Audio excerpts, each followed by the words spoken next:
And spackling and the tools right there. Don't show my face. You have light? You have light? Might be too big.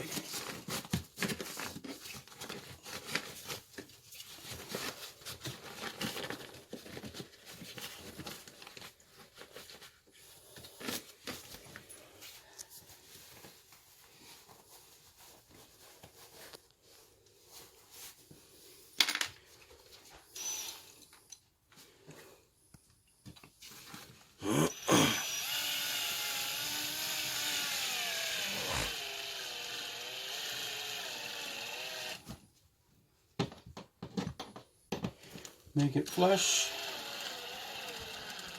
The wall. So you put a board, wooded board behind the wall. Make it flush.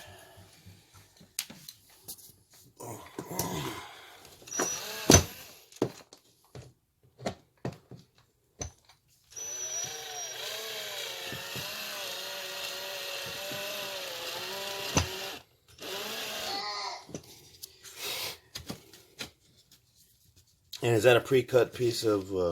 Yes. It is a pre-cut piece of sheetrock. Just gonna put one in the middle. One little screw in the middle. Battery's running out. Juice in there to finish it.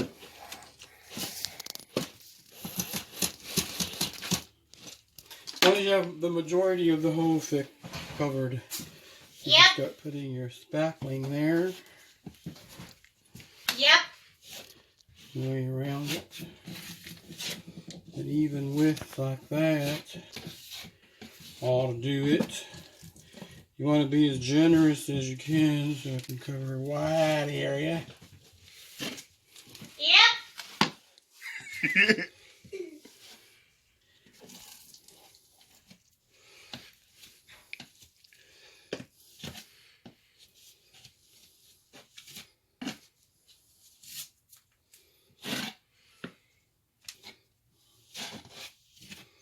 To tell you the truth, this spackling is kind of old, but it's still moist and it'll dry the same way.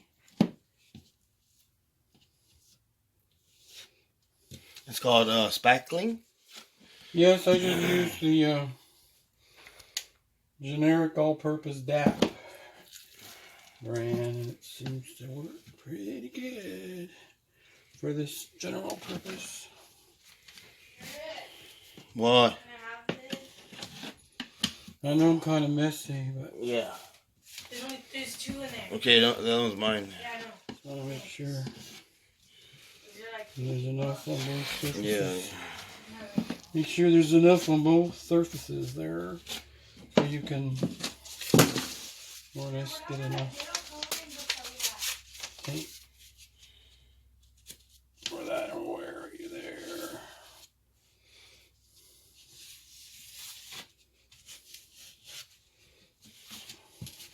So is that tape or just paper? That's paper. Floating paper. Just so the whole thing can be full of sheetrock. Spackling there.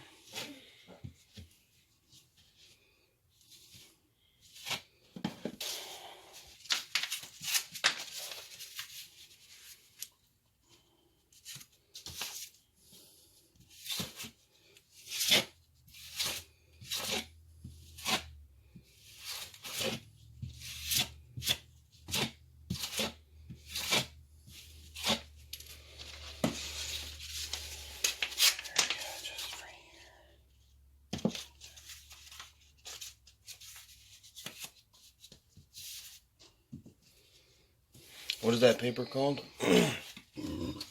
Tape and floating paper. Floating paper? Yeah, floating. Tape and floating. Oh, it's called tape and floating paper. Well, the process is tape and floating, yeah. Then you put another layer over like this. Since it's old, it probably could use some more water. Seems to be drying a little bit, but it's still pliable. It's still pliable.